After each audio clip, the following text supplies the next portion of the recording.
সম্মানিত সুধী, আজকে বাংলাদেশে প্রথম কদরের রাত।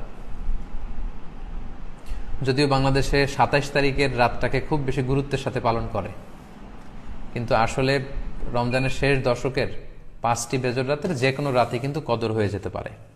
তাই বুদ্ধিমান মুমিনের কাজ হচ্ছে ৫টি বেজর রাতের প্রতিটি রাতেই সমানভাবে সমান গুরুত্বের সাথে ইবাদত করে যাওয়া, তাহলে কিন্তু কদর আর মিস হবে না।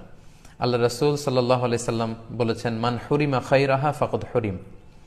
যে ব্যক্তি এই কদরের বরকত মাহাত্ম্য থেকে বঞ্চিত হলো, সে আসলেই বঞ্চিত হলো। কারণ পুরো রমাদানের মূল আকর্ষণ হচ্ছে এই কদরকে ঘিরেই সবকিছু।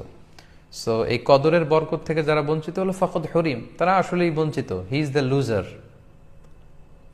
সে আসলেই বঞ্চিত। আমরা বঞ্চিত হতে চাই না, আমরা গেইনার হতে চাই, আমরা বারাকা রহমত হাসিল করে নিতে চাই।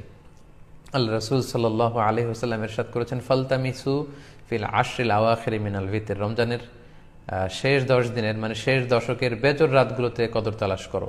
তার মানে বাংলাদেশে আজকে থেকে শুরু হয়ে গিয়েছে। তার মানে ২১-এর রাত, ২৩-এর রাত, ২৫-এর রাত, ২৭-এর রাত এবং ২৯-এর রাত, এই ৫টি বেজর রাত, অড নাইটসগুলো, ৫টি রাতের যে কোনো একটি রাতেই কিন্তু কদর হয়ে যেতে পারে। এবং কালামুল্লাহ মাজিদে আল্লাহ তাআলা সূরাতুল কদর নামে একটি সূরা নাজিল করেছেন, যেখানে আল্লাহ বলছেন, লাইলাতুল কদরি খায়রুম মিন আলফি শাহর। কদরের রাত ১০০০ মাসের চেয়ে সেরা। ১০০০ মাসে হয় ৮৩ বছর ৪ মাস। তার মানে আজ রাতে যদি আমরা ইবাদতের মধ্য দিয়ে এই রাতটি কাটাতে পারি, তাহলে ৮৩ বছর ৪ মাস ইবাদত করলে যে পরিমাণে সওয়াব পাওয়া যাবে, আল্লাহ তাআলা ঠিক ওই পরিমাণে সওয়াব দিবেন, এটা আল্লাহ বলেননি। আল্লাহ বলেছেন খায়রুম মিন আলফি শাহর, তার চেয়েও বেশি পরিমাণ সওয়াব, ব্লেসিংস, মাহাত্ম আমরা অর্জন করতে পারবো। এবং সালামুন হিয়া হাত্তা মাতলাইল ফাজর, ফজর পর্যন্ত, রাত থেকে মাগরিবের আজান থেকে শুরু করে ফজর পর্যন্ত পুরো সময়টাই কিন্তু কদরের বরকতময় রাত।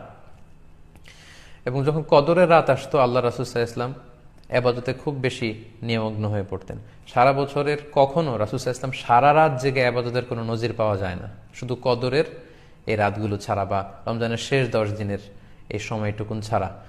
হাদিস শরীফে এসেছে, ইদা জা আল আশরা আহিয়াল লাইলা ওয়া আইকাযা আহলা ওয়া জাদ্দা ওয়া শাদ্দাল মিইসার।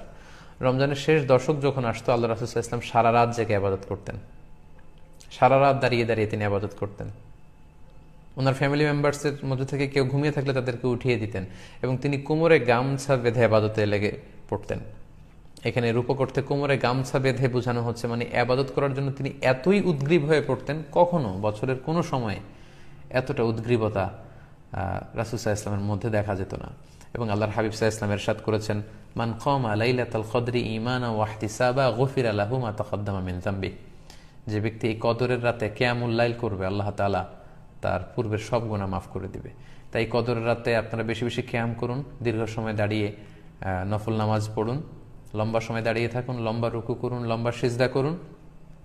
কারণ বান্দা যখন সিজদায় লুটিয়ে পড়ে, তখন সে আল্লাহর সবচাইতে কাছে চলে যায়। আল্লাহর হাবিব সাল্লাল্লাহু আলাইহি ওয়াসাল্লাম বলেছেন, আকরাবু মা ইয়াকুনুল আবদু মির রাব্বিহি ওয়া হুয়া সাজিদুন ফাআকসিরু ফিহি দুআ।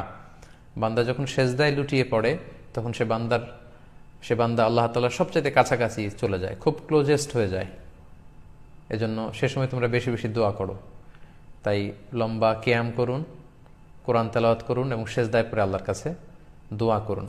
আম্মা জান আয়েশা রাদিয়াল্লাহু তাআলা আনহাকে বিষ্ণু ইসা ইসলাম একটা দোয়া শিখিয়েছিলেন এবং বলেছিলেন, আয়েশা, কদরের রাত যদি তুমি পাও, তুমি এই দোয়াটা বেশি বেশি পড়বে। দোয়াটি হচ্ছে, আল্লাহুম্মা ইন্নাকা আফুন তুহিব্বুল আফওয়া ফাআফু আন্নি। এর মানে হচ্ছে, হে আল্লাহ, আপনি ক্ষমাশীল, নিশ্চয়ই আপনি ক্ষমাশীল, আপনি ক্ষমা করাকে আল্লাহ খুব পছন্দ করেন, আল্লাহ এই বরকতের রাতে আপনি আমাকে ক্ষমা করে দেন। তাই এই দোয়াটি যেন আমরা খুব বেশি বেশি করি। আল্লাহ রাসূল সাল্লাল্লাহু আলাইহি ওয়াসাল্লাম রমাদানের এই শেষ দশকে ইতিকাফ করতেন। প্রতি বছর তিনি ইতিকাফ করেছেন রমজানের শেষ ১০ দিন, এবং যে বছর তিনি ইন্তেকাল করবেন সে বছর তিনি ২০ দিন ইতিকাফ করেছিলেন। এবং আল্লাহ রাসূল সাল্লাল্লাহু আলাইহি ওয়াসাল্লামের ইন্তেকালের পরে আম্মা জান যারা বেঁচে ছিলেন, ওনারাও মসজিদে নববীতে ওনারা কিন্তু ইতিকাফ করেছেন। সম্মানিত সুধী, যেহেতু বাংলাদেশে আজকে প্রথম কদরের রাত, এজন্য কদরের বারাকা এবং মাহাত্ম্য নিয়ে আমি সামান্য কিছু রিমাইন্ডার আপনাদের সাথে শেয়ার করলাম। আপনারা ইবাদতের মধ্য দিয়ে, কোরআন তেলাওয়াতের মধ্য দিয়ে, কিয়ামুল লাইলের মধ্য দিয়ে, আল্লাহর সাথে সম্পর্ক বৃদ্ধির মধ্য দিয়ে এই রাতটি পালন করুন। গোটা বিশ্বে যেমনি করোনার কারণে গোটা বিশ্ব আজ পর্যদুস্ত, সবাই একটা আতঙ্কের মধ্যে আছে। আসুন আমরা এই কদরের রাতগুলোতে কায়মনোবাক্যে আল্লাহর কাছে দোয়া করে আল্লাহ তাআলা যেন বিপদ থেকে আমাদেরকে মুক্ত করেন। আমি আপনাদের জন্য সকলের জন্য আন্তরিকভাবে দোয়া করি এবং আপনাদের সকলের কাছে এই কদরের রাতে আন্তরিক দোয়া চাচ্ছি। আল্লাহ তাআলা আপনাদের সবাইকে ভালো রাখুক, সুস্থ রাখুক, ঈমানের সাথে রাখুক।